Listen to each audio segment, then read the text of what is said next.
Welcome to Sideline Vibes, the Minnesota sports show changing the narrative of Minnesota sports. I'm your host, Derek Long. With me, the Jay Cutler, number one fan, producer extraordinaire, lover of diabetic athletes everywhere, founder of Diabetes for 3 Foundation. Mitch Reeve. Yeah, I have a foundation now. You should start one. Yeah. Is there any diabetic NBA players? Anyways. No.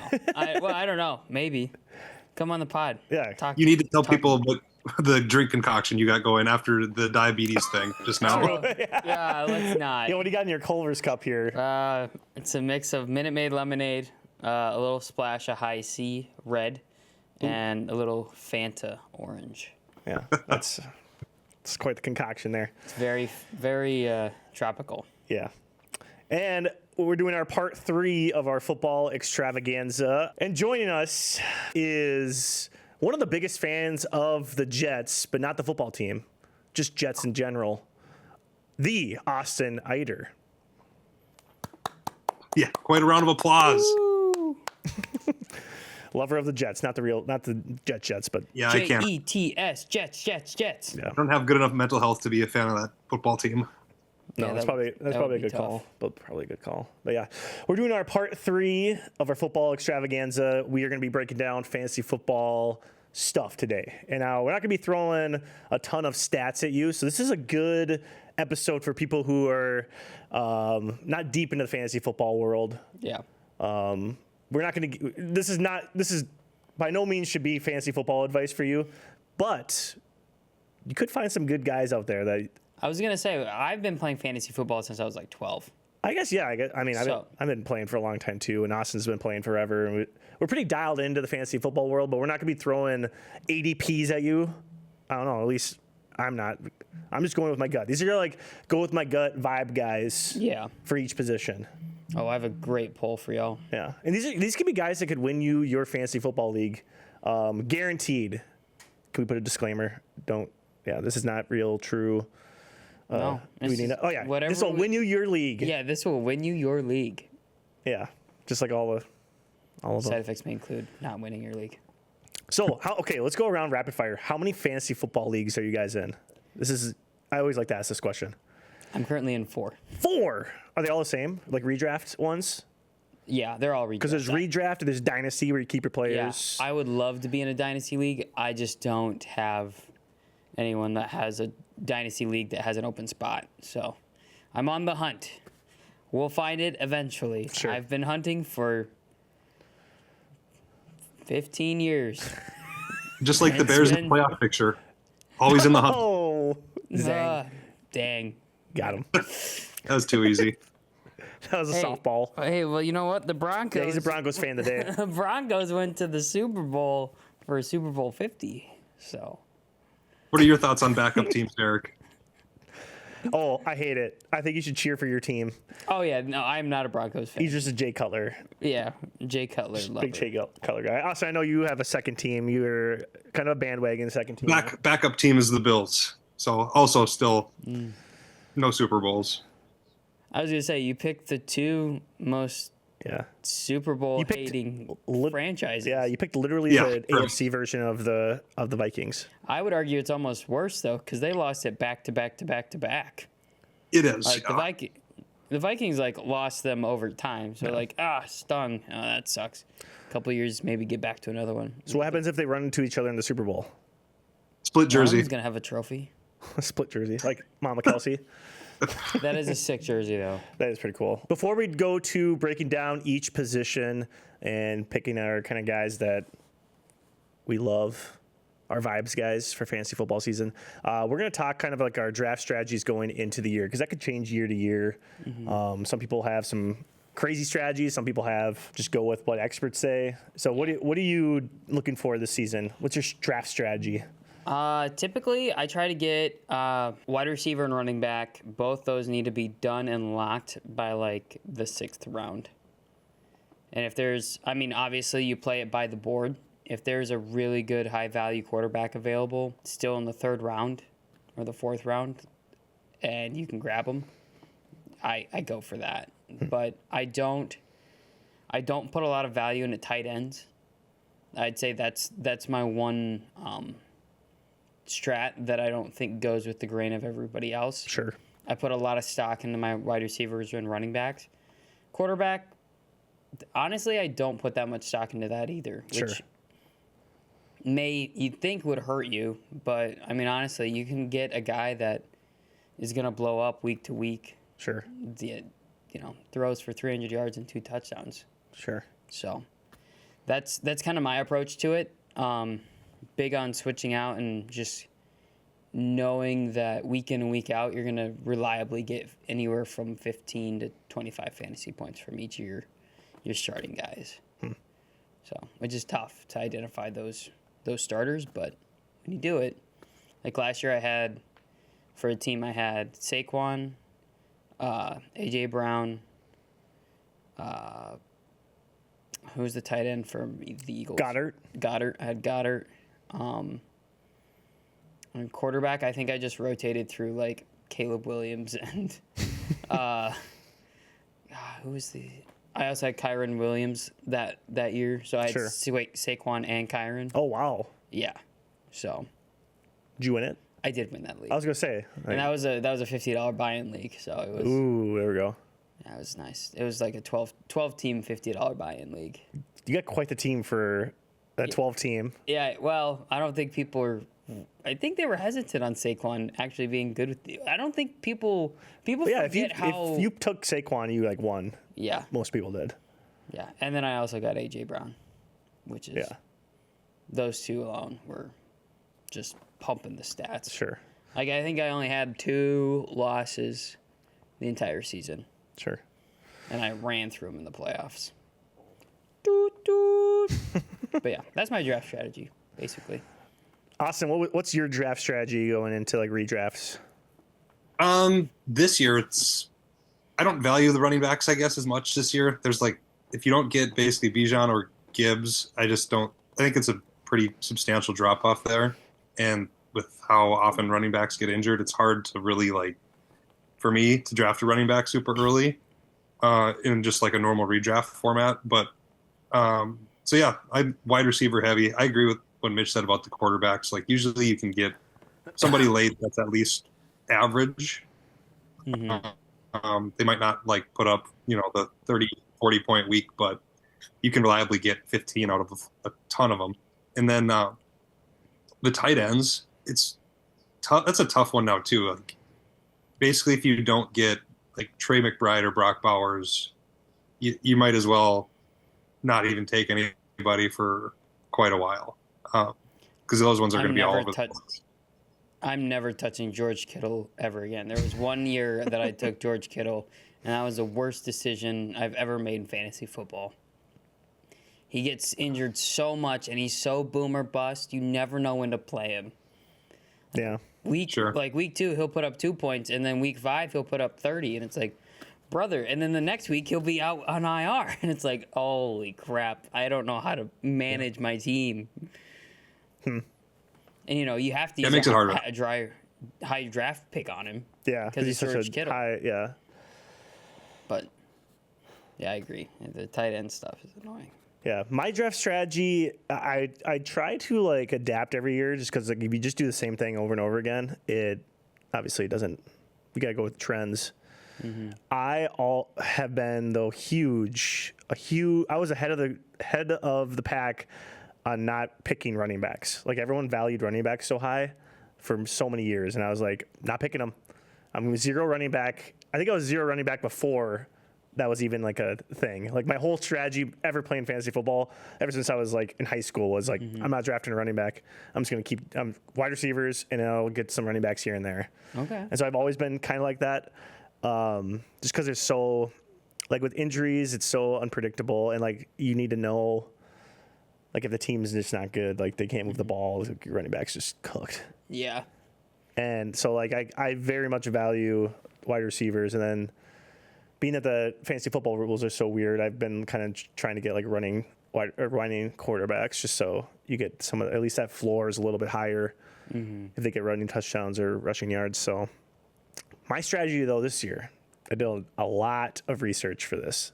Okay. Over the off season, I was like listening to shout out to the Ringer Fantasy Football Show. Love those guys. If you don't follow them, they are the best fantasy football show in my opinion. The perfect combination of like super serious and a lot of fun. But they were talking about like just taking players that are on good teams. It sounds ridiculous, but like that's going to be my strategy. Besides like the first like couple rounds when you have like those all-star team, like all-star players that are just going to put up numbers. Like Chase is going to put up numbers no matter what. Their team could be awful, but he's going to probably put up a bunch of numbers because Burrow's going to be really good. He throws a lot, but like their team might not be very good. Yeah. But like my strategy going in this year is like I'm not drafting players that don't have a top 10 quarterback, that don't have a top 10 offense and a top 10 offensive line, and have to have a top 10 defense. That's pretty slim pickings. It is slim pickings. So here are the 4 teams that fit that criteria. Write these down, people. The Philadelphia Eagles, the Detroit Lions, the LA Chargers, and the Green Bay Packers. Now you're probably thinking, what the heck? Why would you, like, there's not really a wide receiver 1 for the Packers. That seems like a mess. But if you're like picking later in the draft and you see like Wicks, he's a great option. He's going to be available late in the draft. You can even see like Golden will be available later in the draft. He could be a good player for them. I don't know. That's your strategy. There's some other outliers that are just on the cusp, like Baltimore and Buffalo. Being that their quarterbacks are so good, like I would pick any player from those 2 teams as well. And obviously, we talked about the Bengals a little bit too. But those 7 teams, those are who I'm picking out of. Nobody else. Obviously, in the first round, like if Justin Jefferson's available, I'm going to take Justin Jefferson. No, I can't.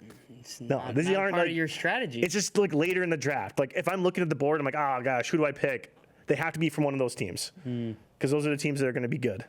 Yeah, but what happens when, obviously Golden is going to get a lot of balls thrown his way, but like let's say you go with the 5th wide receiver on the Packers depth chart. Like how many? Well, I'm not guys. like picking from. It's like if you're late in the draft and you're like stuck between a couple guys, would you rather have Golden with his upside? We have no idea, or would you rather have Chris Olave? Oh yeah. Like you have no idea who the quarterback. Like that situation sounds awful. Yeah. Like I would rather just know that he's on a good. Like he's going to be probably on my bench for most of the time. Like if I'm later in the draft, but yeah, I'm not going to rely on him. No. But I don't know. That's just my draft strategy going into this year. You can use that. We'll check back in the end of the year and see if that's any good. Well, I don't know if that strat's going to work in our fantasy league. It might not, but in a regular one. In a regular one, yes. Yes. What do you think about that strategy, Austin? It just depends on like so much. It's not bad, but some of those teams, like you said, the Packers for me are like, I just don't like what they have going on in their wide receiver room. So almost all of them I'm scared to draft, just because you don't know like how much everyone's even going to play. Sure. And it seems like no one stands out in that room, which isn't necessarily good or bad. It's just not for fantasy. It's not good. So like there's I guess added context to all of it, but generally speaking, I don't hate it. If we take the Packers out of that, they're still good. Those still good. And like even I could go down the list. Like the Chargers, I don't like their wide receiver room for kind of the same thing, other than Ladd McConkey. And then they've got Ladd's a beast. I think 2 rookies that they drafted that I like, but again, they're rookies. It's hard to rookie. It's hard to grow and get a rookie wide receiver, especially unless it's like Ted.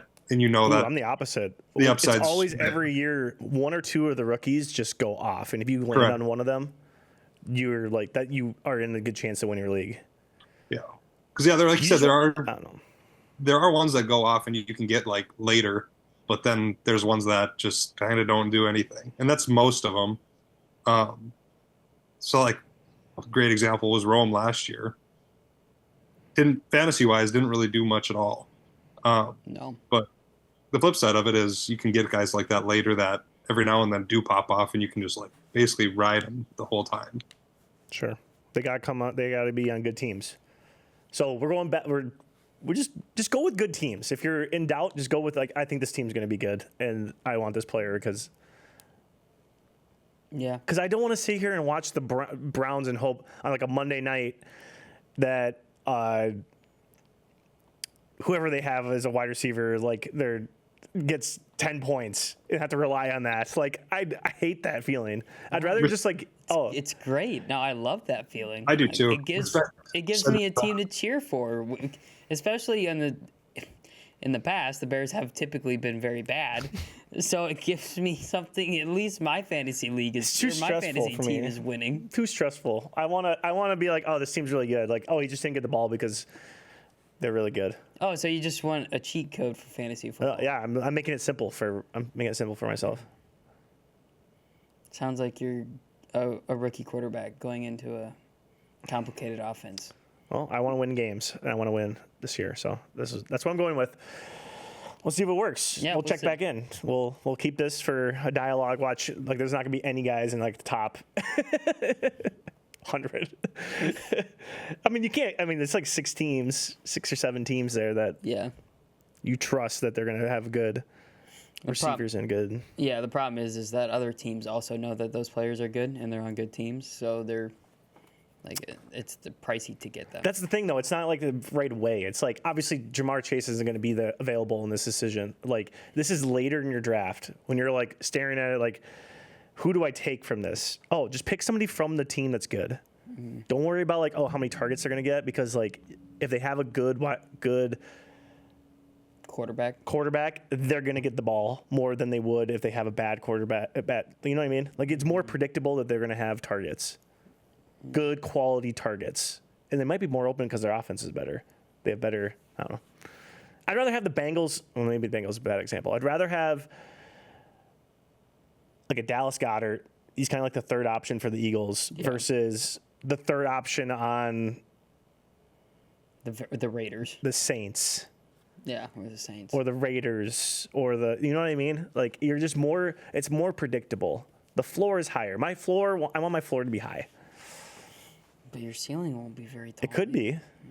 Maybe. Yeah, it depends on the player. Oh, yeah, there's a lot of factors that go into it, but that's just my strategy this year. Use it if you want. Okay.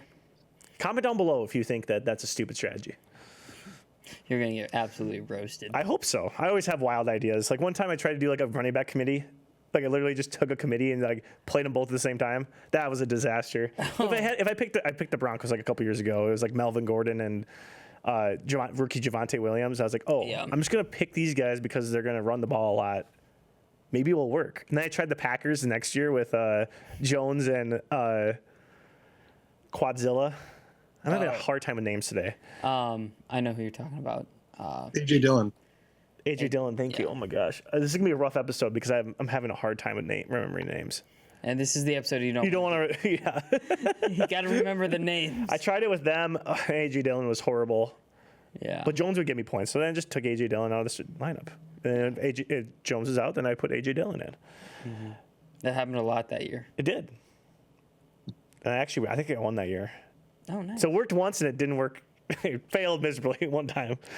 If you got that with the Lions, you're set. Anyways, let's move on from draft strategies and talk about our vibes, guys.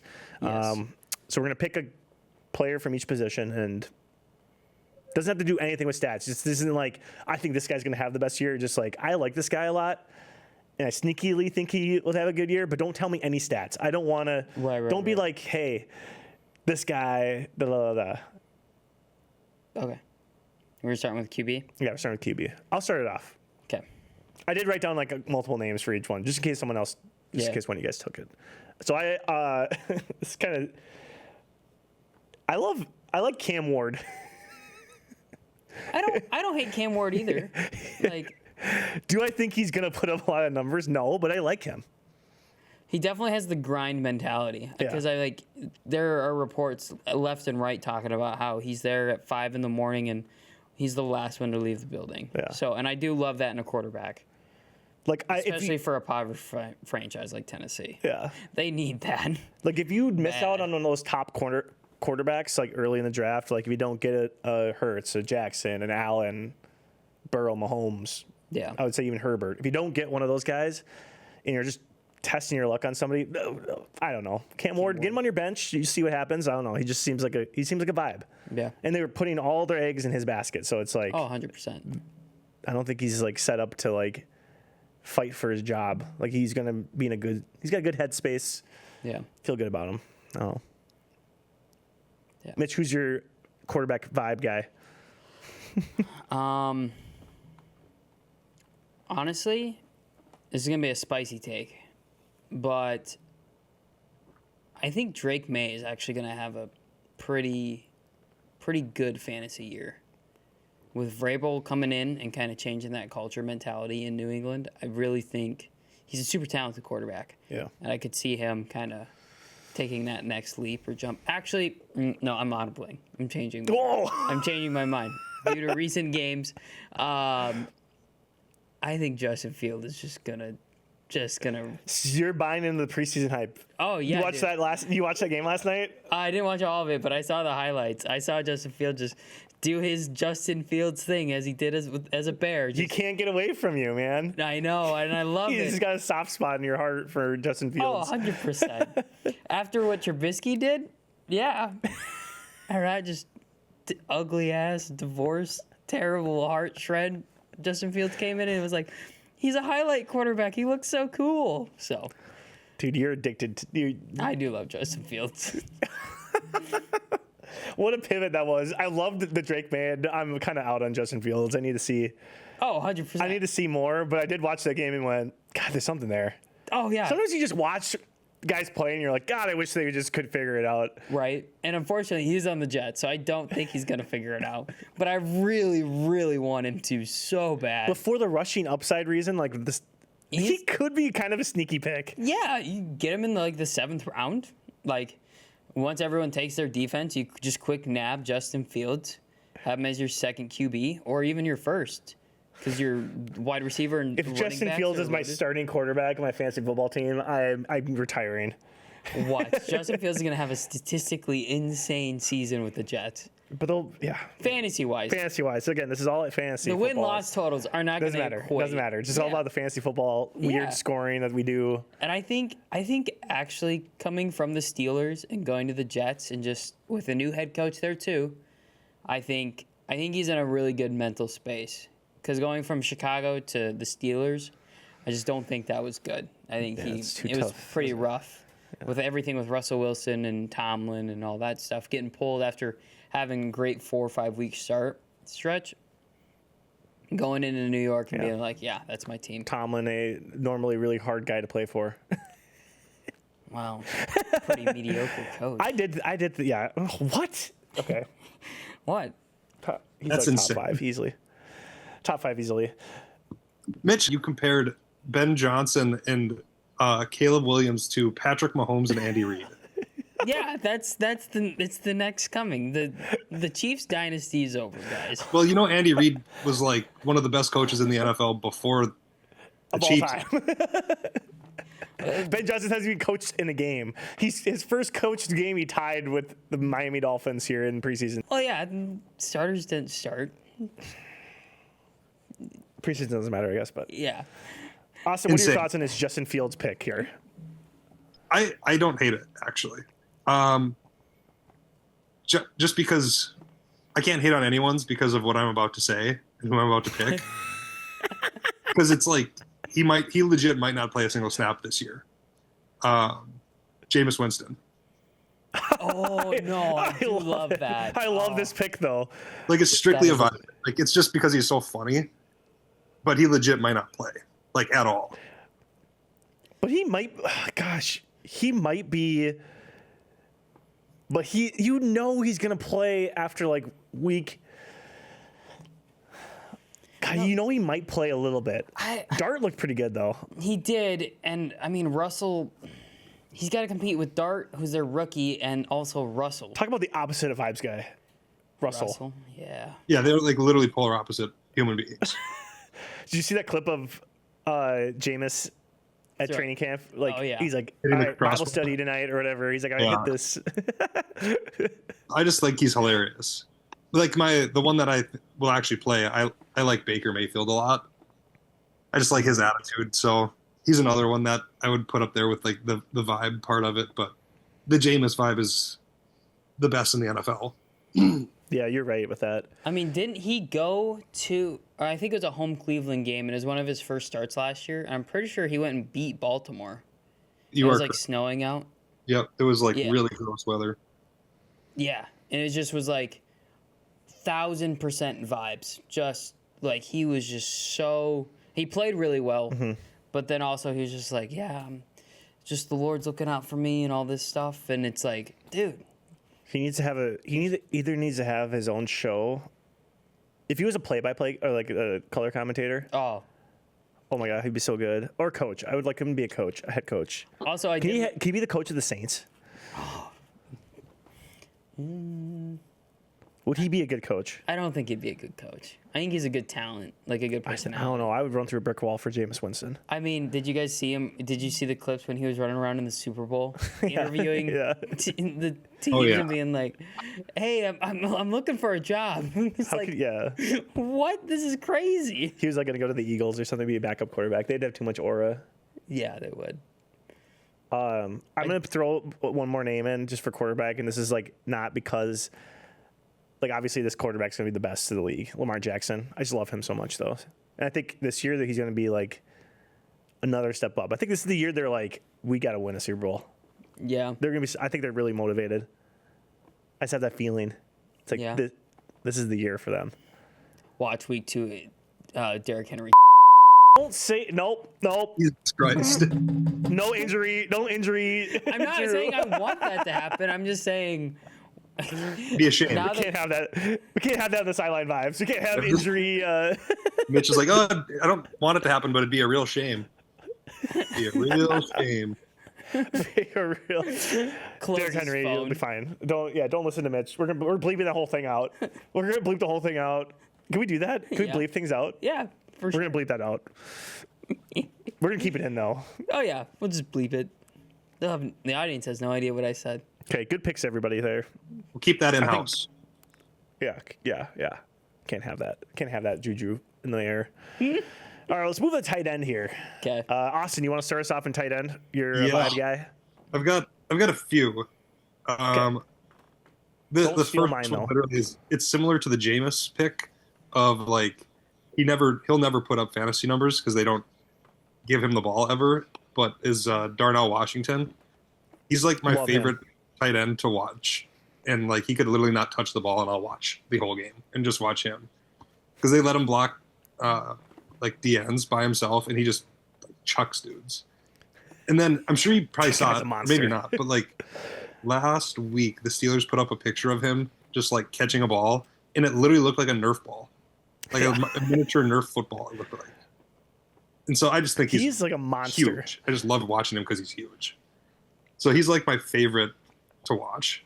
And then these two are rookies. One of them will play a lot. Tyler Warren. I'm like super, super high on him. As soon as the Bears did not take him, that was like more ammo to just an incompetent organization.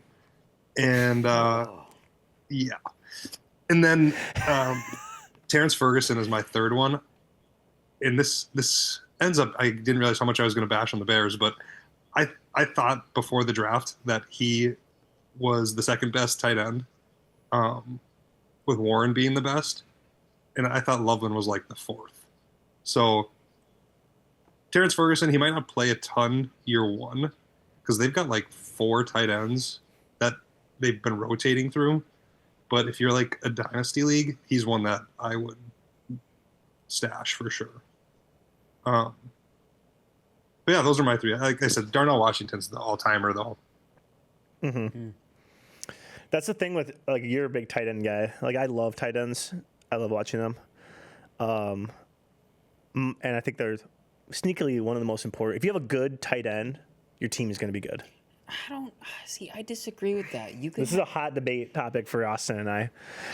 you can have one of the best tight ends, and you're putting your whole team's roster built around that. But you make Or your could team you- is so you don't know what is coming as a defense if you have a really versatile tight end.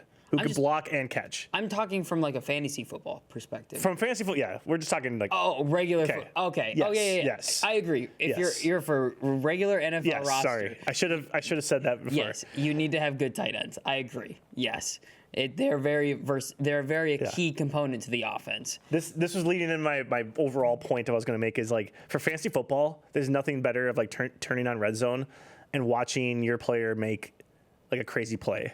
Yeah. And so like part of that is like I know maybe Darnell Washington doesn't make a lot of those like super highlight reel plays, but like if you were watching red zone and Scott Hansen's like big play here from Washington as he makes like a one-handed catch and just like steamrolls some poor safety trying to like pick him up over the middle. Yeah.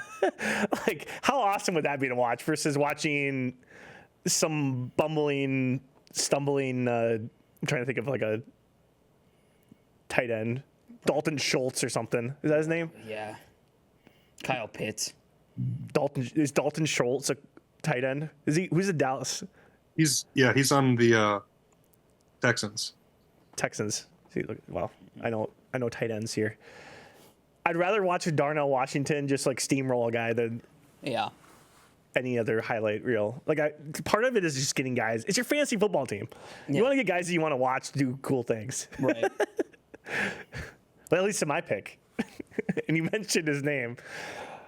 Guys, I know you guys are gonna hate me, and I'm gonna say it. This is the year for Kyle Pitts. Good God. Stop.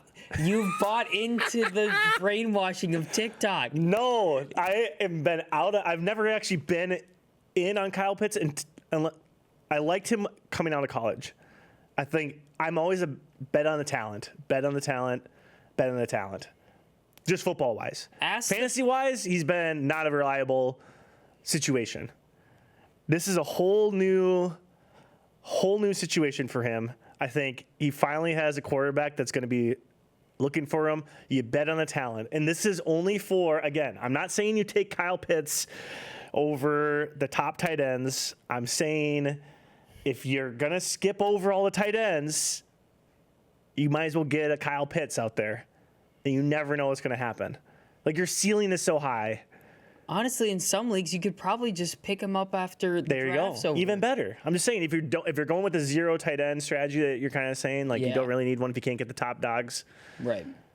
Like if you can't get a McBride, you can't get a. I think just going over the tight ends, the tight end class is actually pretty deep. To Kyle Pitt, like he can be really good. I think he's been in. Draft him. I just think he's been in like. Pick him up off waivers. I know. I'm just saying. Just keep your eye out for him. I think this might be the year. Okay, let's see it when it There's a lot of things that are moving in the right direction for that to happen. I will say Arthur Smith is no longer coaching there, so that does help him a lot. Helps him a ton. He's coaching in Pittsburgh.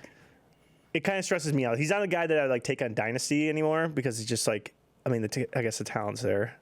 Again, I'm a guy that bets on talent. Like, what would you rather have, Kyle Pitts or Mike Gesicki? Mike Gesicki's the starting tight end for the. Yeah, that's tough. I'd probably go Pitts. Yeah, who would you This have? year. Who would you rather have, Austin? I would take Gesicki just because they're going to probably be. It's every game they're going to need to score 40 points. So they're going to have to throw the ball a ton. Maybe that's a bad example. Kyle Pitts or trying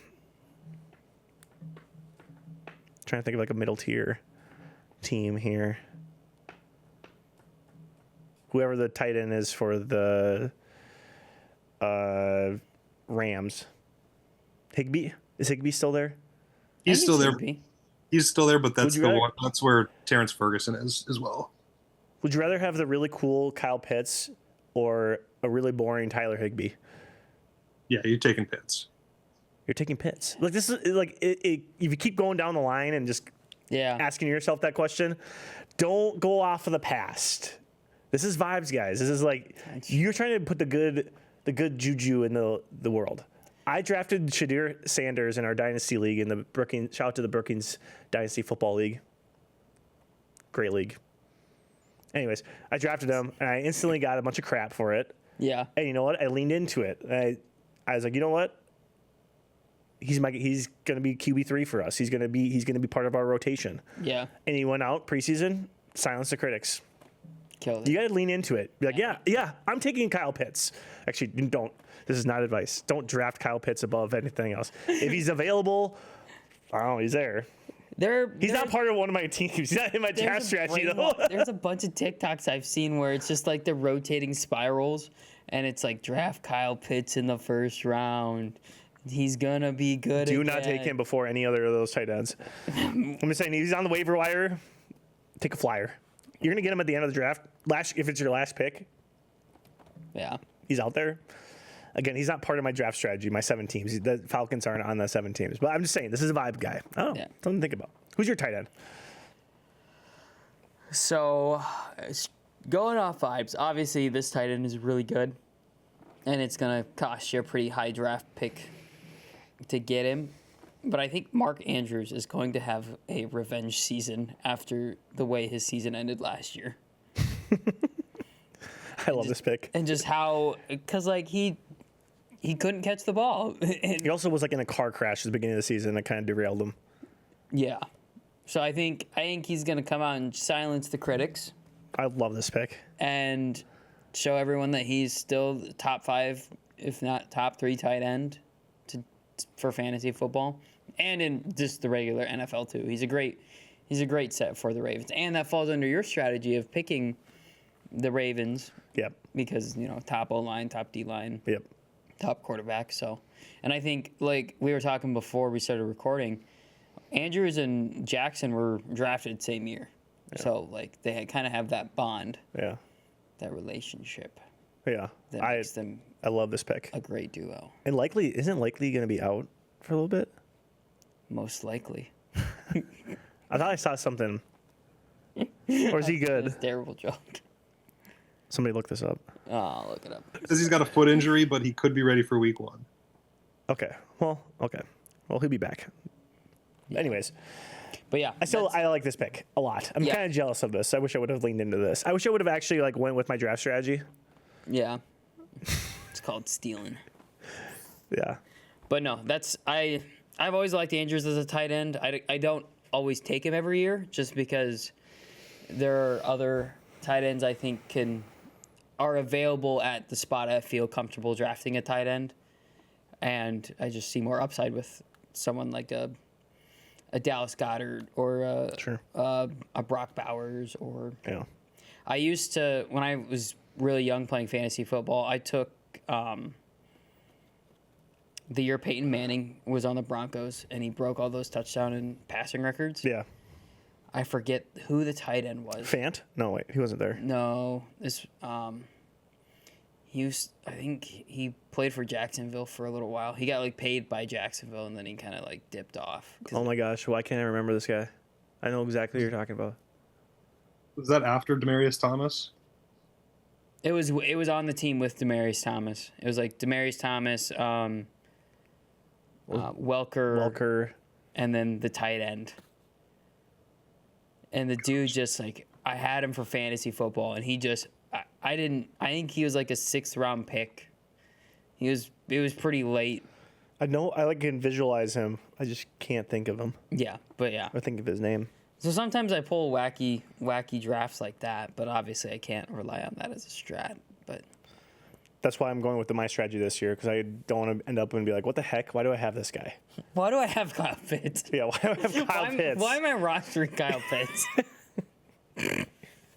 Hey, this is the year. This is the year. Zig where everyone's zagging. That's the rule too. You're gonna get him at the end for free. So. Yeah, pretty much. Okay, that's tight end. Any other last tight end thoughts? No. All right, running back. Mitch, you want to start us off for running back? Yeah. This is tough because typically I try to avoid. I had Saquon last year, and he was obviously really good. But I have a theory that typically running backs who blow up fantasy-wise, they are not productive the next year. And I think that's due to just the overwork that they had from the previous season. Yep. You saw that with Christian McCaffrey. So, but he's also just a glass bottle. Don't draft Christian McCaffrey for whatever you do. I could not agree more with not drafting him. I'm so out on him. I've never picked him ever. I had him the year he blew up. I had him and Tyreek Hill on my roster, and I won that year. Oh, nice. Oh no, I got second place that year. Oh, see, I didn't. You would have won if you didn't have him. He carried that. That was the year Tyreek Hill and Christian McCaffrey just blew up. They carried me to the championship, and I just fumbled the bag at the end. But, no, I think. So who's your guy? Who's your vibe? I gotta say Bijan. So like the number one running back. Yeah. Number one running back is your vibe guy. Okay, fine. Hold on. He just said that he doesn't take running backs the year after they blew up. Yeah. God. Gosh darn it. Do we need to come back to you? Yeah, come back to me. I'd laugh so hard if he said Jahmyr Gibbs. Jahmyr Gibbs, vibe guy. He has a great Top three. So you're trying to think of someone who's going to. Well, I'm trying to find a good vibe running back too. Okay. So come back to me. Okay, we'll come back to you. Austin, you have who's your running back or running backs? We've got a few. Like I dug in like so much on running backs because of how many got drafted this last year. So these are almost all rookies, but the first one, I just like Braylon Allen because he's huge. Oh like, my he's God, massive. he's a monster. I was watching him last night in that game. He was just bowling ball over the Packers. I was watching him in the Packers game last night. Bowling ball. He's huge. Yeah. He's like super fast for his size. So I like him. And the other one I love is Amari and Hampton. Their offensive line's pretty good. They just lost I think it's their left tackle, tore his ACL, Rashawn Slater, so he's out, but I still really like Amari and Hampton. He's another guy that's just a freaking specimen. And then Harbaugh likes to run the ball a ton. And so he, and eventually once Najee's back, I would expect them to just pound the rock. But then here's like where I get deep in the bag as far as the vibes go, is for the Bears, they've got a rookie running back, Kyle Monangai, and he was like wider running back 3/4 at first when they drafted him, and he's just like been blowing up their camp to the point where he's already sounded like he's beat out Rashawn Johnson for their RB2 spot. He's like 5'8", like 215 pounds or something, so he's just dense. And that's a guy too that you can get like, super late. And it sounds like they're gonna kind of do a running back by committee with him like and they did DeAndre on Lions. Yeah. So and he would get most of the goal line looks, it sounds like. So basically, he's, from what I've seen, was Ben Johnson was going to try to use him. He's going to be like his David Montgomery again, kind of deal. And then another one I love, We should get just because of the name, is Bashal Tootin, running back, Virginia Tech. He's RB3 for the Jags, but it wouldn't shock me if he's RB1 by the end of the season. And like, he's looked awesome in camp, and then yesterday when they played, he looked really good. And then the final one is Ja'Cory Krosky-Merritt. He's for the Commanders. He was their running back 3, but he's like, again, blown up their camp, and it sounds like he's already beat out Austin Eckler. But he's like 24 years old, and he's a rookie, which is kind of crazy. But he was on Arizona, and this last year he actually only played one game because it was like an eligibility thing. And long story short, the NCAA said you are ineligible for this year, so he's got fresh legs too, and it seems like he's going to get quite a bit of playing time. So those are my guys, but the Krosky-Merritt story is like crazy. He basically was playing, and I don't remember what number he was in college, but say his number like 21, and his freshman year he only played 4 games, and then was going to redshirt. So he redshirted and then gave his number up to a different player, but then when they were logging stats, they were logging the stats under his name. So even though he didn't play that whole season and thought he redshirted, the NCAA years after the fact said you're supposed to be graduated by now. You've used up all your eligibility. So last year he sat out the entire year minus 1 game, and went into the draft. So that's why he's so old. But nuts What? story. Crazy. Why didn't he fight that? That is so crazy, I would actually. I've never heard that. Show you the footage of me not out on Yeah. the field like it's some other guy. I don't know, but yeah. So they like after one game, I don't know if his name popped up and they were like, "Who the heck is this guy?" And but yeah, they investigated for a good chunk of the year and then said you're ineligible, and so he just like ran their practice squad for him literally the whole year. That would be awful. That would be so brutal. I'd be pissed. But he's in Washington now, like I said, and it looks like he's been the guy that's like totally taken over their camp, and he should get a lot of snaps. Cool. So it kind of seems like your strategy for running back. I know you went with vibes guys here, but you're kind of picking. You're looking at guys who have, where it's like low, like you can get late or off the waivers You could literally get all these guys probably for free. except for maybe Guy and Krosky Merritt. I bet you can get the rest of them. Well, obviously not Braylon Allen or Marion Hampton, but like you could easily get Bashal Tootin off of waivers for sure, and maybe even Krosky Merritt. Yeah. And it's like kind of every year it's like it's hard for a running back to survive the whole year. Yeah. Like I would say almost half. I'm pulling this number on my butt. Not actually, but Bend over.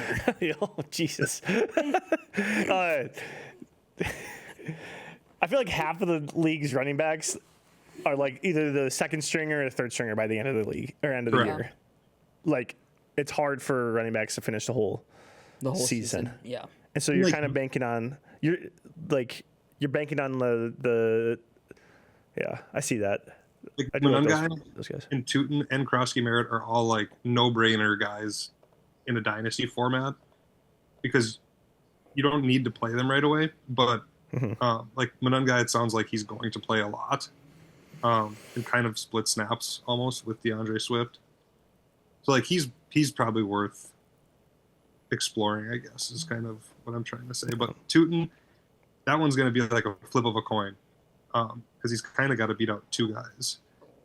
But Krosky Merritt, another one that flip of a coin, sounds like he's done really well, but he's still got Brian Robinson in front of him now too. Sure. All right. I figured it out. All right, back to Mitch here. Who you gonna pick? Henry. Emmett Smith? Derrick Henry? I'm kidding. Going to Von 18. I'm kidding. Okay. No, it's actually Caleb Johnson for Pittsburgh. Oh, okay. Hawks. Yeah. It does pain me because he was a Hawkeye, but he is a good running back. So Sure. and I think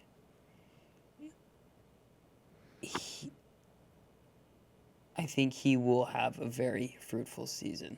Okay. And yeah, not to the help of Aaron Rodgers, but Sure. Tomlin will realize, we can't throw the ball, just run it. Yeah. So Caleb will get a lot of touches. Sure. Not Caleb Williams, Caleb Johnson. Oh. Well, I mean, Caleb Williams will touch the ball a lot. He will. He will have more touches then. Caleb Johnson. Does that count? Yeah. I think so. Not rushes though. No, definitely not. Touches. Russ. He will touch the ball more. That's a good pick. That's better than the other Vibes guy picks. I mean, those guys are good players that you were saying. Yeah. They could be Vibes guys. Yeah, I vibe with Saquon Barkley, Jahmyr Gibbs, Bijan Robinson, Derrick Henry, not Christian McCaffrey, Devon Achane. Don't tell me the stats. I don't want to hear the stats. Jonathan Taylor. These guys are good. Bucky Irving, Ashton Genty. Actually, Kyron Williams is actually a really good running Don't tell me the stats. I don't want to know the ADP. These guys are good. my running back strategy. I've already I already said all this. Like I'm picking my running back based on if their line is good. Yeah. And I'm going with the running back room. I'm gonna do the committee. I'm not gonna play them at the same time like I have in the past, but I'm gonna bet on any of those 7 teams that I talked about: Philadelphia, Detroit, Green Bay's a little iffy. You don't really know who they're like. No, there's a lot of uncertainty there with their offense. I'm kind of like they're on the list just because they were in the list, but they might be the outlier. Chargers, Baltimore, Buffalo, you might be able to throw Bengals in there, but that's more for passing, I would say. Yeah. I like Chase Brown for the Bengals. Like he could be a sneaky pick later in the draft. But like I'm taking a running back from those teams. Who I would love to get is obviously I actually am zagging on the Barkley. I know it is funny. Fantasy football sometimes turns into like thinking of like the stock market. Yeah. I think sometimes we overthink that stuff. Where it's like, oh, he can't possibly do as good. Here's some data. I get it. But sports is so.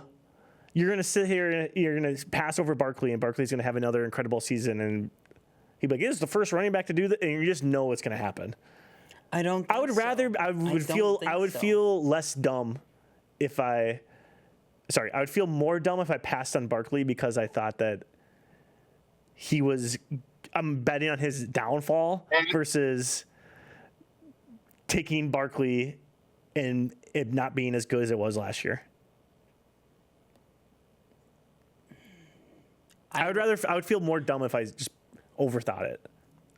Don't overthink it. I disagree. If Barkley's sitting there, take him. I disagree. Well, Barkley's going to go first overall. No, I think Chase will. If you're in like a PPR, Oh, yeah. I think it was Chase. I I like think people. Chase. I think the rankings are already out thinking Barkley's not possibly going to do as good as he did, which is fine. It's so unpredictable. Running back is really unpredictable. I've always been out on like picking running backs number one. I've always been. Why aren't we picking wide receiver? The first 10 picks should be wide receivers every year. If you're in PPR, it's stupid if you pick a running back. Yeah. It's so risky. I've always thought that, but I'm just saying. Yeah. Barkley, you can't just. If it happens, it happens. That's what I'm saying. But anyways, I'd pick my sneaky pick though for a backfield that I think might be better than what their projections are. Is Austin kind of hinted at it with Tootin, the Jags backfield. I think their offense is going to be a lot different this year. You saw Cohen with the Bucks and how White kind of had just like a breakout. Like you're going to see a lot of that stuff, and they're going to have like 3 running backs that are really solid. Mm-hmm. They're going to be able to kind of interchange. Who is going to be the one that gets the bulk of all that? That's going to be the tough part to figure out, but it looks like it's going to be Bigsby. Isn't Travis Etienne? Travis Etienne's there. But like, I'm all again, out on Etienne. Yeah, a lot of people are. And I get it. I mean, but like, I think that backfield is going to be sneaky good. So good value at the end of your draft. Take two of the 3 of those guys. You'll probably be able to get Tootin. You'll probably be able to get Bigsby and then Tootin. Tootin for Tootin. It's a hell of a name. Hell of a name. Or you can get Etienne probably for free at the end of your draft. Or auction. Really? You think Etienne drops that hard? I mean, based on just like what people are saying. Oh, are those stats? This was vibes. I know that's off vibes, like people's opinions on things. You listen to like fantasy football podcasts, and they're like, yeah, it's not good for Etienne. Yeah, but I'm still, I don't know. You never know. You never know until the season starts. I'm saying that's why you should be picking your running backs based on if their team's going to be good. That's fair. Why are you picking the Browns guy? Because he's going to get the most carries. Their line sucks. Because Nick Chubb is amazing. He's not even there anymore. Yeah, he's on the Texans. He's RB2 and his knee blew up. His Mixon is still the RB1 there? Yep. Yeah. But he's going to be out for a while. I don't remember. He's injured, though. That's what I'm saying. This moves around so much. Like, I don't want the unpredictability. I want to know, okay, Derrick Henry is going to get X amount of carries, and he's going to get X amount of yards. It's going to be pretty constant. It's rare if he gets shut down. Their offense is going to be good. Yeah. Yeah, but you can't take a Derrick Henry because you got to take Derrick Henry first with your first pick. And like depending on where you're drafting at, you're not going to see any of those top team guys like a Josh Jacobs or an Amon-Ra St. Brown or I'm just saying like those teams are really good. It's just the draft stock so it might be high tough on them. Yeah. Well, should we move on to wide receiver here, the last position? Yeah. I'll start us off here. I love wide receivers. I'm kind of a wide receiver snob. I bet you are. Oh my gosh, yeah. So diva-y. Austin and I get in arguments all the time about various wide receivers. And It's really just who's one. going to be better. Who's better than who? Is it the JJ and Jamar? My big thing is like I look at who's good based on. It's hard to like. This is gonna sound really stupid, but it's hard to look at stats and compare stats for receivers head to head because there's so many variables. Who's their quarterback? Is their offense good? Like you can compare a little bit, but it's hard. You have to look at like their skill level, and I think there's like a huge difference between that. But when you're doing fantasy, you have to factor in quarterback play. That's why this year, this is my strategy. I'm not drafting wide receivers if their quarterback sucks. I don't care if they get a certain amount of percentage of targets. So Like someone's got to catch balls. No, it's not true. It's not true. Don't do it. Don't sit here every week and go, I have the Browns' number one wide receiver. I hope he gets. I have Terry McLaurin a couple years ago. Last year, obviously, it was a different story. Yeah. But remember when, like, oh, I have McLaurin. He's really good. And you have Heineke throwing prayers over the middle to him as he's getting drilled. Yeah. Like, take wide receivers that have good quarterbacks. So you're not It going to sounds take stupid. Malik Neighbors then? I'm not taking Malik Neighbors. That's insane. He might be really good. I don't care. I don't want to sit here and watch him get the ball thrown over his head or underthrown by Russell Wilson for all season and be like, man, Malik Neighbors, he's had only a couple of good games. He'll end up being like obviously a top 20 receiver by the end of the year, but the unpredictability of it is not fun for me. I don't like it. This is my fantasy. You could take Garrett Wilson. He's going to be so... That sounds worse. He's Justin Fields. He's No. the old college teammate. No. What do you think? I'm not. What do you think Neighbors finished last year in PPR format? Somewhere around 10. 6. And he had Yeah. Danny DeVito throwing him the ball. I don't care. I don't.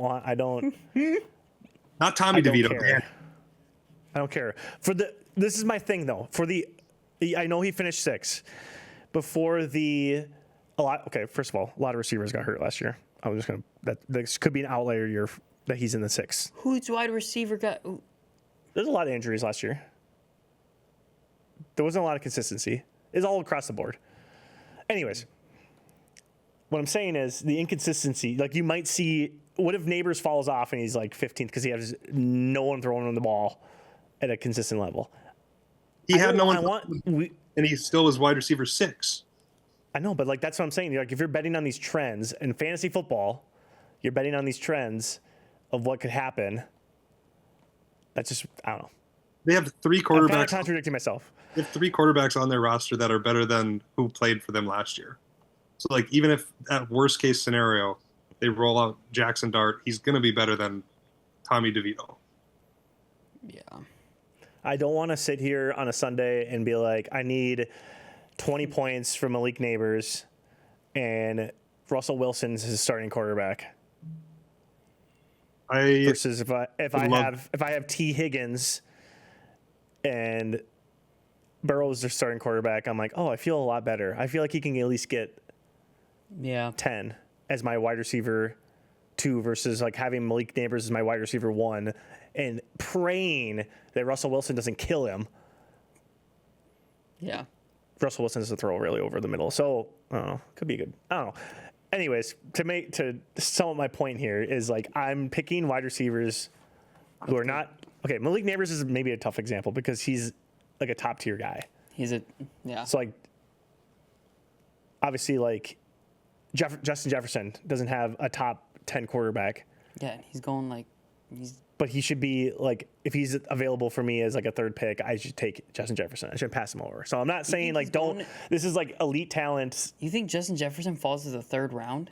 No, like the third pick. Like the third pick. If I have the third pick of the draft or something like that. Yeah. It's like there's no second or third. What delusional land are you living in? No, I'm saying like there's outliers in the situation. Malik Neighbors might be an outlier. That I'm going full circle on my take. But anyways, I'm picking guys who are going to do just that. Yeah. Like who are going to be in the AJ Browns, for example. Like I'd rather feel more comfortable with AJ Brown than I would Can we pick a different person besides Malik Neighbors?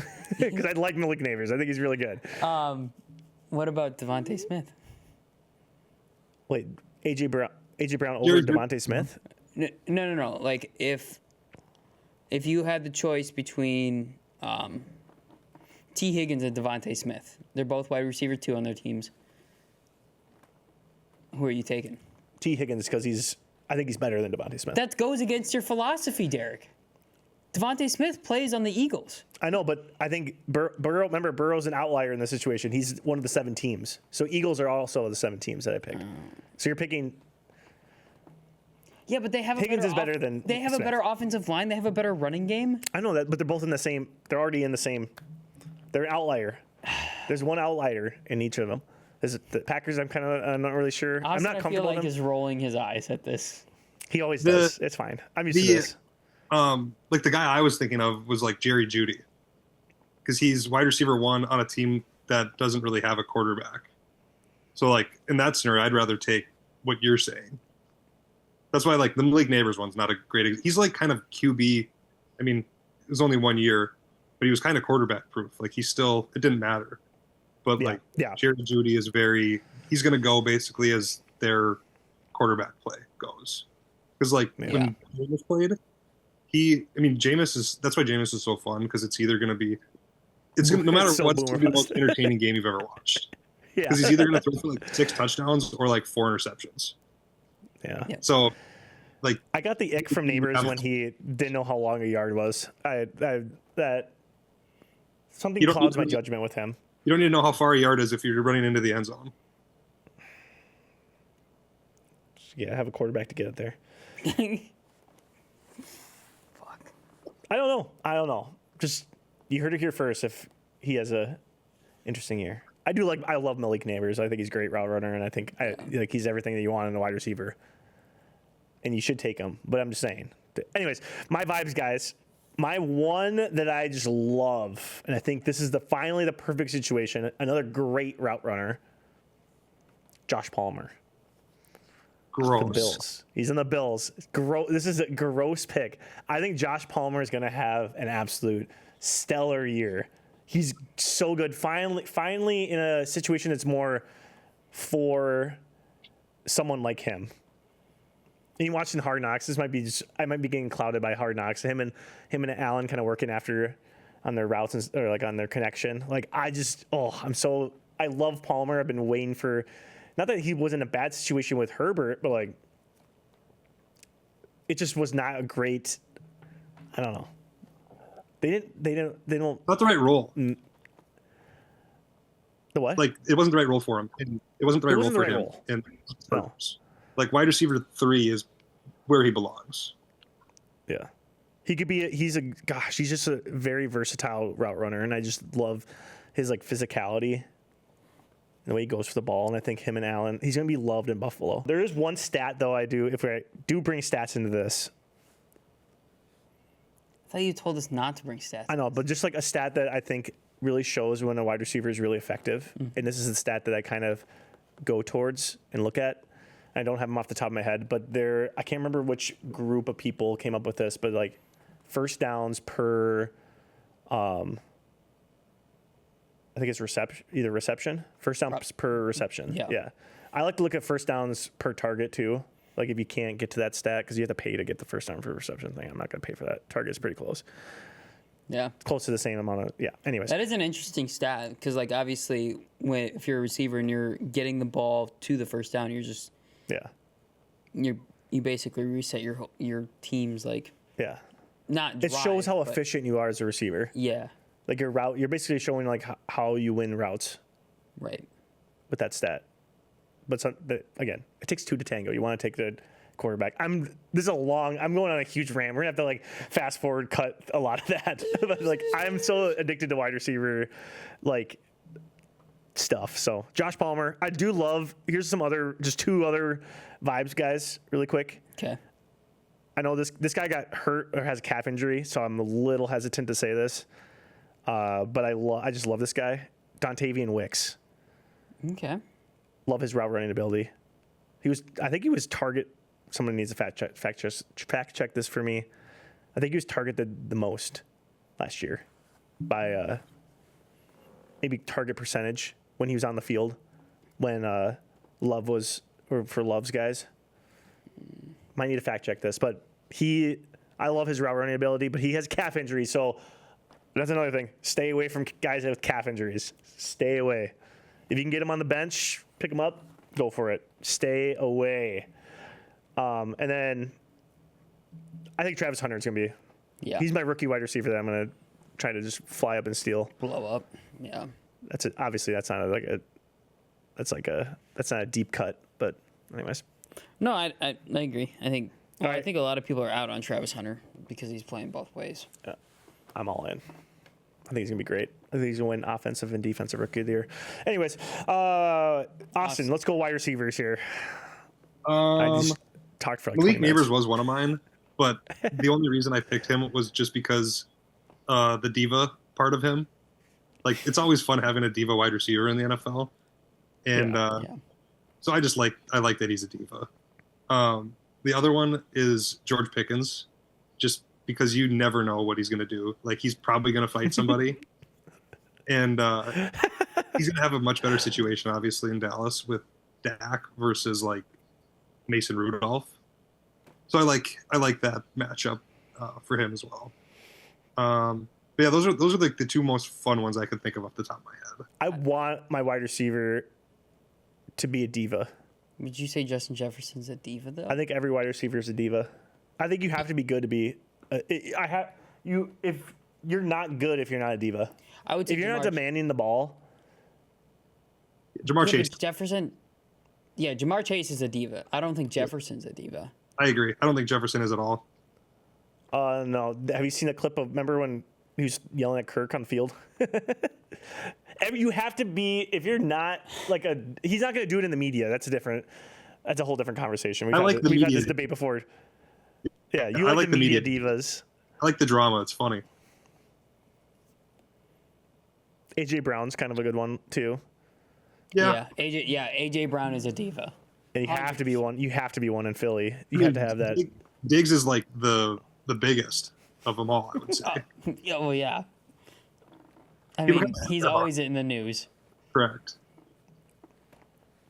I want my wide receivers to be divas. Especially with him being in New England now. Is he still dating Cardi B? I think so. No idea. You want your wide receiver one to be on a boat in the off season with Tucci, just giving drugs out to people. That's what You want your wide receiver to get your number one wide receiver to get fined and then keep getting fined because he won't do the media availability and then say he's going to pay in straight cash, homie. Over and over and over again. Or you want your wide receiver one to get pulled over on his way to the game week 1 of the 2024 NFL season. Or you want your wide receiver to like have the news crew come over to their house and like he'd be doing like push-ups in the driveway. Remember T.O. doing that? No, that was probably before you were like... Nah, I didn't really watch football around then. Yeah. I don't even remember the context of that. I just love wide receivers. They're funny. I mean, I do. Yeah. But if I had to go with one... You're going to say Kupp. Justin Jefferson? Oh, Cooper Kupp. Yeah, I think him going back home up in the Northeast... Or Northwest, sorry, not Northeast. Up in the Northwest because he played for... Is it Eastern Washington? Yeah, it's a smaller school up in Washington. So I think him going back up there will kind of it feels like it's the kind of the last dance, kind of the riding off into the sunset for him. So in 2 or 3 years, I think he's retired and done. But I think he can go longer than that. I don't know. He probably can. I just don't think he will. Sure. Because in like 3 years, I don't know how long his contract is. Sure. But like at that point, if he's still doing really well, then he's gonna have to pay a bunch of money or get paid a bunch of money, and he already's kind of gotten that. That's also one of our big debates that Austin and I have. Is I also get really annoyed in fantasy football circles where we just forget about old reliable so quickly, like a Cooper Kupp, a Larry Fitzgerald when he was in his still good. Like DeAndre Hopkins is still putting up numbers. Devontae Adams still going to be solid option. Adam Thielen still going to be a solid option for them. Yeah. And you like see all these new guys come in, like, oh, this rookie guy's going to take over their spots. Oh, this third year guy. Nope. It always ends up that they're still in the mix in that top 50 at least by the end of the season because they're just so reliable. And there's but like obviously there's situations that cause that to maybe fall off, but Derrick Henry, for example, we're well running past, back. Like we're well past, I think, Cooper Kupp being reliable. well, yeah, he shouldn't be your wide receiver one. Yeah, no, I'm not. I'm not saying that. I'm saying he could be a flex guy you throw in. Yeah, he's your flex guy. If you're running, you're too, if you've got.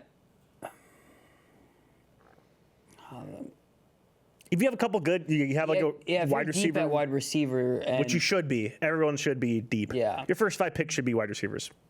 Okay, Derek. If you're in PPR, like, what are you doing if you're not? You can take Jahmyr Gibbs. Okay. It's great for PPR. Sure.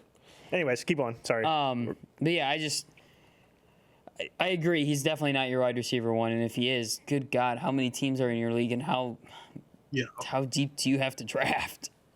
Like that's not good. Since the year he won the Triple Crown, he's played in 9 games and then 12 games twice. Like he just can't stay on the field anymore. Yeah. And I think going up to Seattle, I think that coaching style change might help. I'm not saying that Sean McVay is a bad coach, but I think they run things a lot tighter down in LA comparatively to Seattle. So I don't think it will be as hard. And he's not. Is he wide receiver one in Seattle? I don't think he is. No. Jackson Smith and Jigba is. Yeah. So I think him as a wide receiver two in the last kind of like I said, it feels like a farewell tour for him a little bit, where in 3 years he's retired and done. And I still think I think he gets into the Hall of Fame eventually. So I mean, he was. How many receivers get the Triple Crown? Yeah. Not many. Yeah. I don't think he will. Which is a damn shame. Like, why? But he also didn't have he doesn't even have better stats than I remember we were talking about this. Doesn't Thielen have him and Thielen are identical? Yeah. So if he's not in, then they either both have to be in, or he's in because he had that Triple Crown. But I don't think some. Got a list of guys that haven't made it. There's so many that are so much better than both those guys that have not made it. Yeah. The NFL Hall of Fame is this is again another huge tangent. They're so what's the word? Strict about who gets in, which I love about that. This is what the Hall of Fame should be. Whereas the NBA is everybody get. Yeah. MLB, there's so many players they're gonna have to I do know that the Hall of Fame is pretty. The NFL is super strict. I think it took Hester 4 or 5 years. And that was kind of a hot take too. To get in, yeah, and it was a contentious. There was. I'm glad he's in there. I am too. Obviously, I love Devin Hester, but I understand the argument that a punt returner in the Hall of Fame, really. He's so iconic though. Oh yeah, best. There'll never be another one. No. Well, should we do the fun prompts at the end here? Just rapid fire. We don't need to dive too deep into it. The what? I have 3 fun questions. Okay. Go for it. So the first one would be horrible vibes guy. So this guy will absolutely not be on my team, but they are probably good, really good. I don't care. Guy.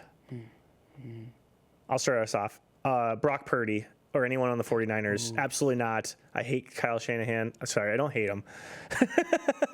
Wow. I think I just blacked out there for a second. I don't hate you, Kyle Shanahan. I'm sorry. That was really aggressive. You're probably a great guy. I'm just so out on. I think the vibes are horrible. If you listen to the last episode, at this point, I give my theory on the 49ers. Yeah. I don't need to go deep into that. I don't draft 49ers players. Yeah. Don't trust them. Anyways. Take Deebo Samuel in the first round. He doesn't play for them anymore. Take Who take Christian McCaffrey? He's probably already hurt by the time we're Yeah. knock on wood. That's my don't draft any 49ers.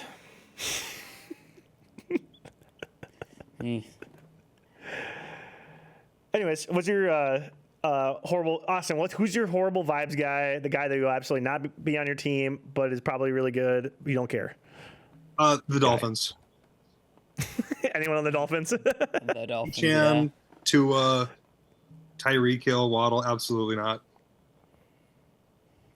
If you took Waddle, like Waddle killed so many teams last year.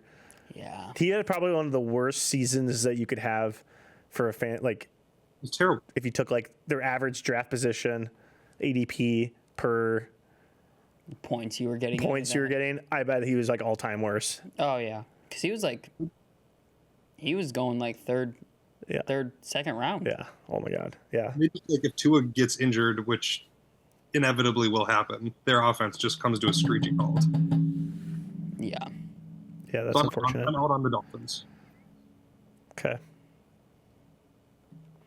But they probably could be good. Staying Yeah. away. Maybe. That's a good call. Who's your? It could be a guy or a team. I like this that we're just crapping on these teams. I'm gonna stick to a guy, and it's Jordan Love. Oh, Nice. Bailey's not gonna like that. She might tuned off. She might have just tuned off. She might have just turned it off. This is 2 episodes in a row that she just turned off Yeah, early. that's fine. No, I think I just don't. I don't see what the Packers fans see in Love. And maybe it goes the same way probably for Caleb Williams. Like I just don't he's had one good half of a season. And he's been in the NFL for how long? Now granted he was sitting behind Rodgers for a good chunk of that. So I think he's had two good seasons. what 2 seasons? Didn't they make it to like? I think he's the- very average. He's what? very average. Very average, think but he's- like he gets paid like a top 5 quarterback or whatever now. Yeah, but that's just how like the contract. Like eventually, like Caleb Williams is gonna be making probably more than him. McCarthy's gonna eventually make more if he Yeah. is good. Like all those, it's just kind of how contracts go. But like I think he's a top 10, But like when I think about fringe top 10. like when I think about McCarthy, Right. there's a lot of like question marks around that. But I don't get this vibe of like I just don't think you have it. It's a more of a I don't know. When I think about Jordan Love, it's like you're always gonna be 2 steps away from being like, yeah, that's the guy. Not just 1 step, 2 steps. What would make you change your mind? Because I think people thought about that with like Jalen Hurts, and then now people don't think that. Right. But he's got a loaded roster with him as well. Okay. And I just don't think the Packers are gonna get a roster to that level. But people don't. I don't think people like go. Jalen Hurts doesn't have that, like you're saying. Oh no, yeah. Well, I think what Jalen Hurts has is that he has I think the tush push helped him PR wise heavily. When you can take your quarterback and just I love it. move the ball 2 yards It's great. on 4th down. I love weird strategies that work. Yeah, and That's the best part about the NFL is like all the scheme stuff. That's so different. yeah. I don't think Love has it. And I just think your Bears fandom is clouding your. yeah, but what have they done with Love? Like how many NFC championship games has Love been to? I think didn't they? Okay, maybe I'm misremembering, but didn't they the year before go to the NFC? Like they beat the Cowboys, and then I'm gonna look it up. they've been to the playoffs twice with him. Right, but I thought they were like one and done. No, they won. They won the first year with him as their starting quarterback against the Cowboys. They like, destroyed them.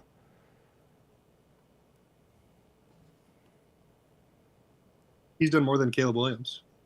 Yeah, he's done way more than Caleb Williams. Yes. Yes, he has. But he's been on the roster since 2020. Okay, but like that, you're sitting. How many years has he played? 2. This is gonna be his 3rd year as like a starting quarterback, like an official QB1 for the team, and he's made it 2 playoff.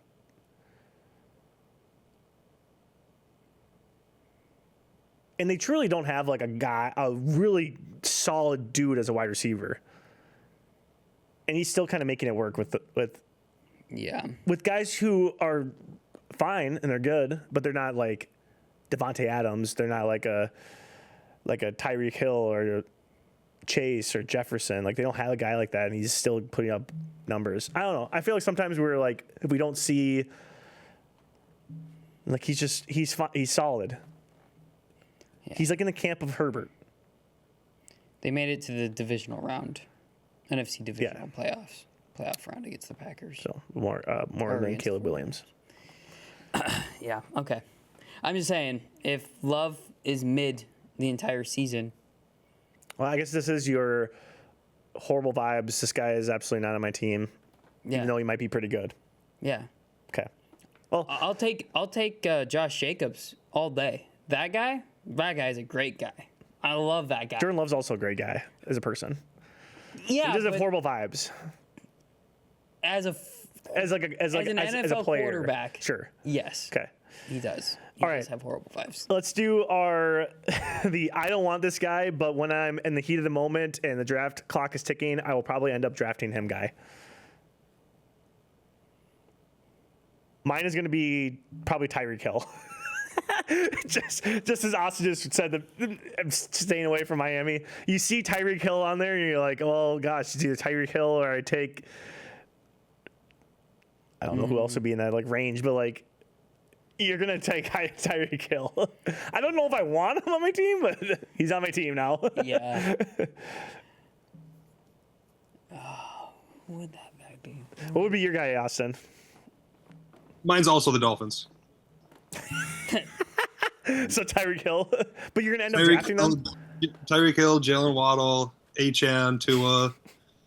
I just can't help myself. So in the heat of the moment, you're gonna draft him though.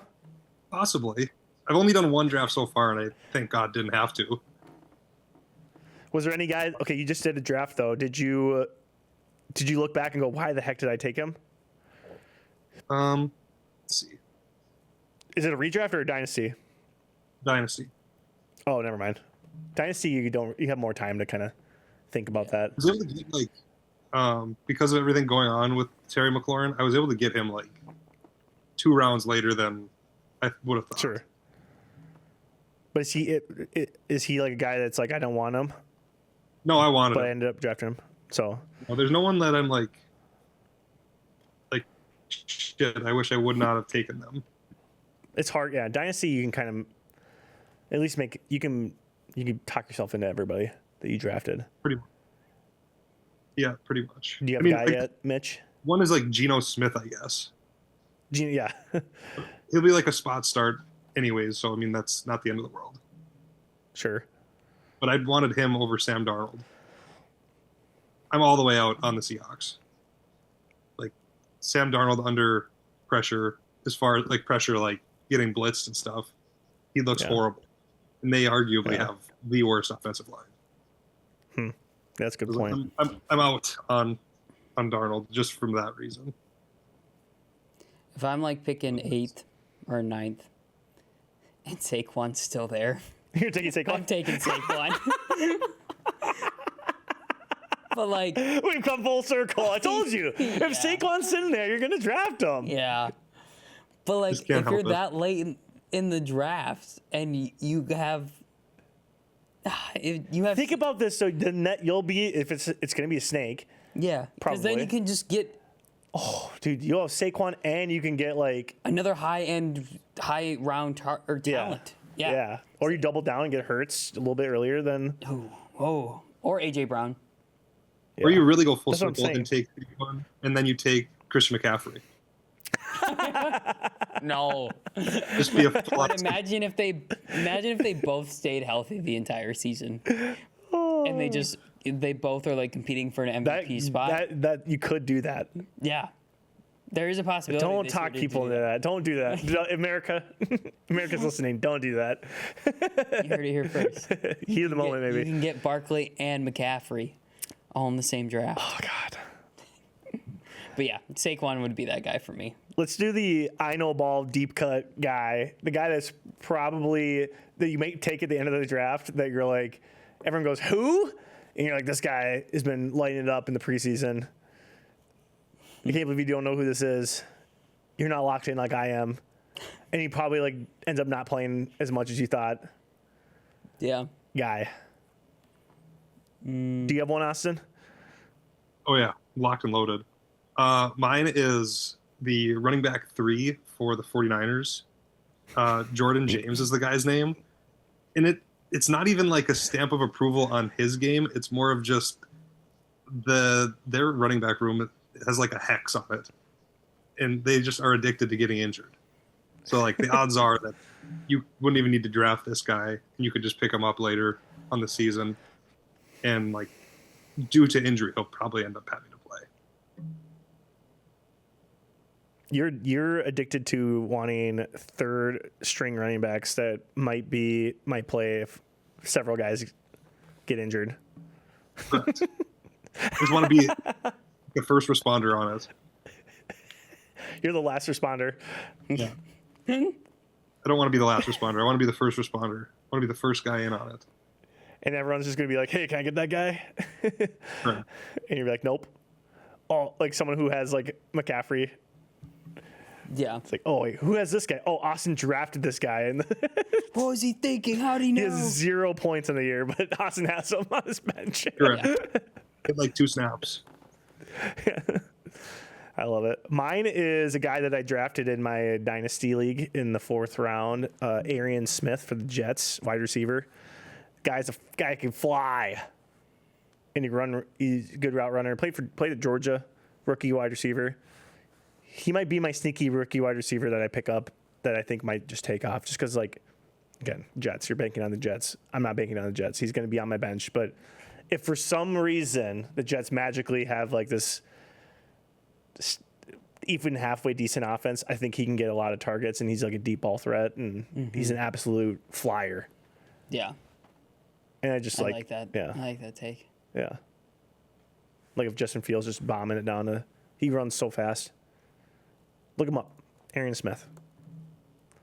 But take some I'd say like my one actual true piece of advice for like the deep cut guys is you draft 2 rookie wide receivers you think are going to be good, or draft or pick them up after the draft. Like your last 2 picks should be rookie wide receivers, because one of them every year takes off and ends up helping you win your league, or at least be in contention, which is what you want to be.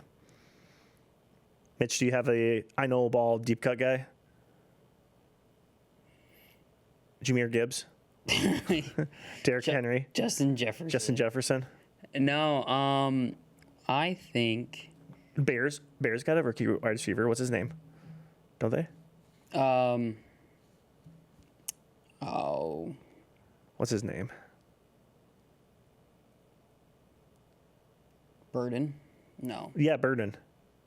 Is it Burden? Is he going to be a burden to the league? No, I don't know. People have been talking him up. Luther Burden, is that his name? Luther Burden? Yeah. I'm so bad with names today. I think out of the 2 rookies that we drafted, I think Colston Loveland will outshine Luther Burden. That's just my personal opinion. Just because the way Ben Johnson's, I think, is going to run the offense, it's going to be a lot of 2 tight end sets. Okay. And giving Caleb that read option to throw to them. And Caleb, I think, will just... So you don't think he could be like a Reynolds, like on like the Lions? Be solid. Maybe a flex option.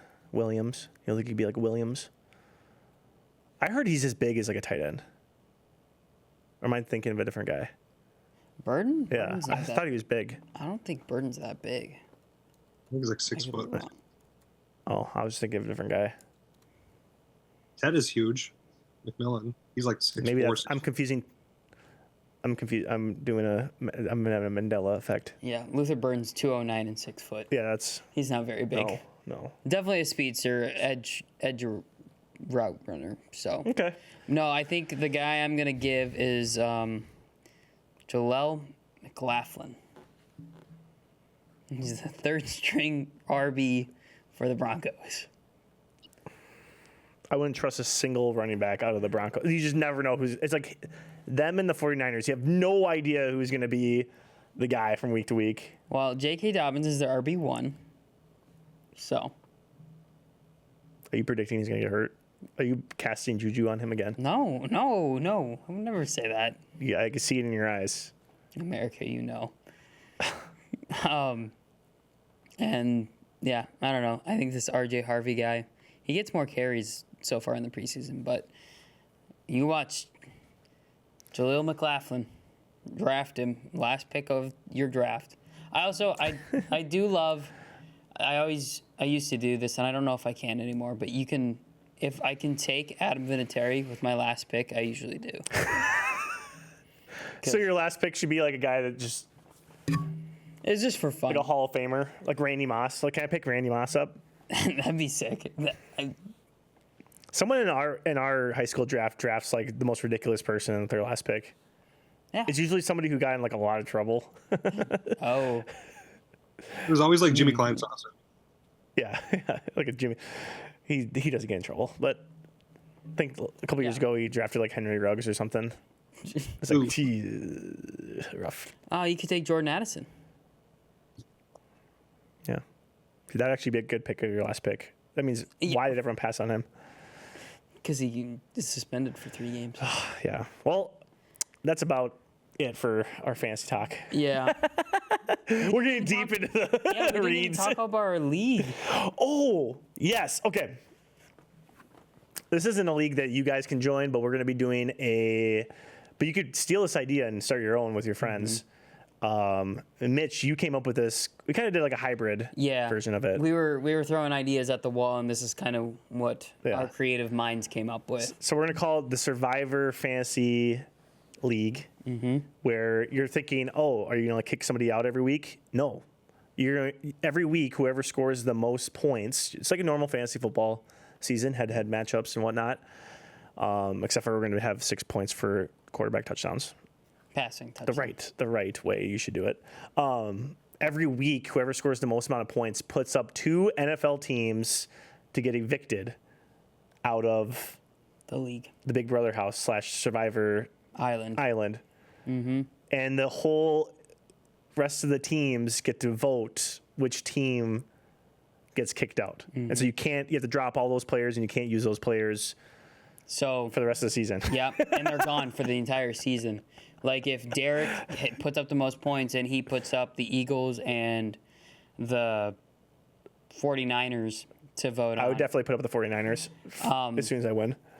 And if I have Jalen Hurts and Saquon, I am hammering for the 49ers to get kicked out because I can't. So there'll be, If you can roster them, but they just won't count towards your score week in and week out. they don't count. Yeah, they'll be. You should changed probably to- drop them because you can't use them anymore. Yeah. And I think, did we talk about doing where if you win 3 highest point totals in a row, Yes. you can bring a team back? Yep.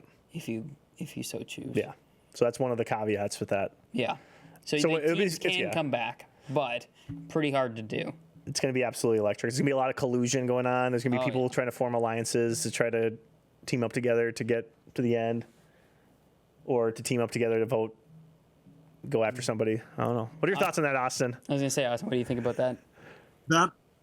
Is there like a way you can keep track of it? Like an app that you can use? I think we're just going to be on like Sleeper, and we're just going to be like, all right, we're dropping.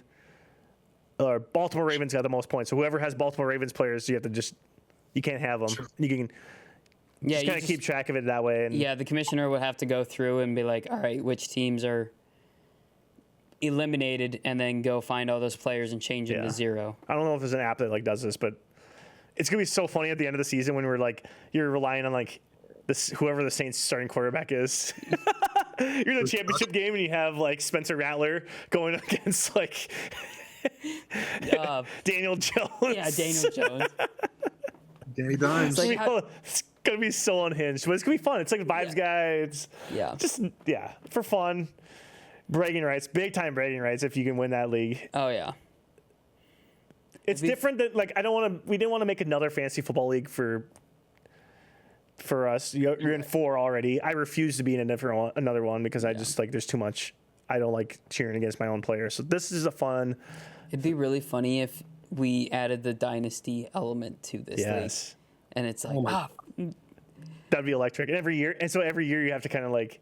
yeah, but you're dropping all these players throughout the season, but then it's like, but I really need to keep Jalen Hurts because obviously that's. Oh, and you can't. So you have to decide. Oh, this is great. It's like, We might have to do this. Do I keep him? We'll see how the season goes, and we'll. Yeah. After this is definitely first season, pretty basic. We're gonna test run it and see how it goes. And we should be able to vote somebody out of the league if we do dynasty at the end of the season.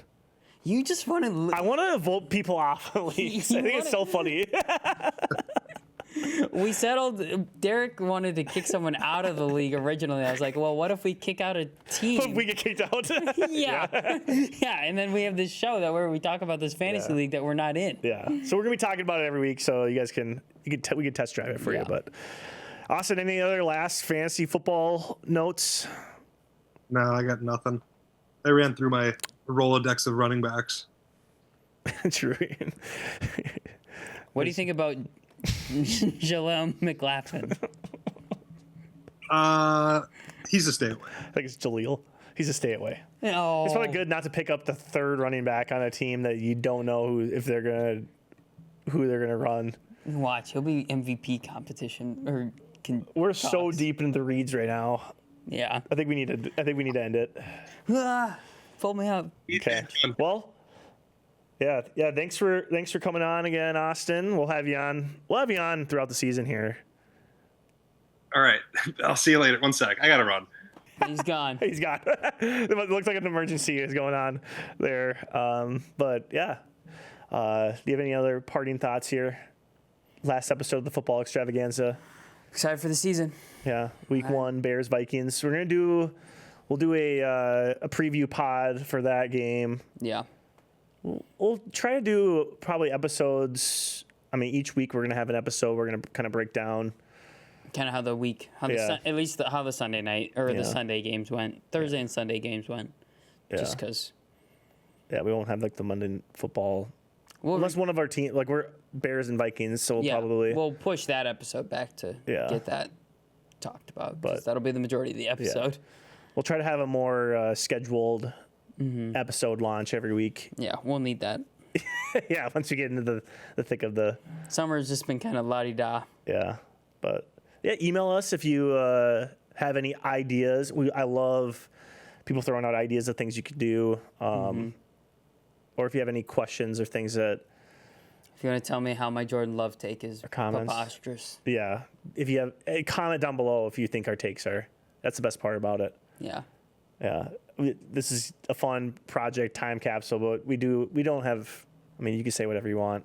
Give us your takes. I like answering it back. I like debating people. Yeah, Derek does love to debate. I do. I'd pull up the comments and I'd be like, "Hey, this person said this." So we're gonna... if there's comments and you see that we respond, it's probably Derek. He's probably just typing you out. Oh yeah. But all right, but I'd say let's wrap it. Yeah, that was part 3 of Football Extravaganza. It's done. Till next year. Peace. All right, that's a wrap. That'll do it.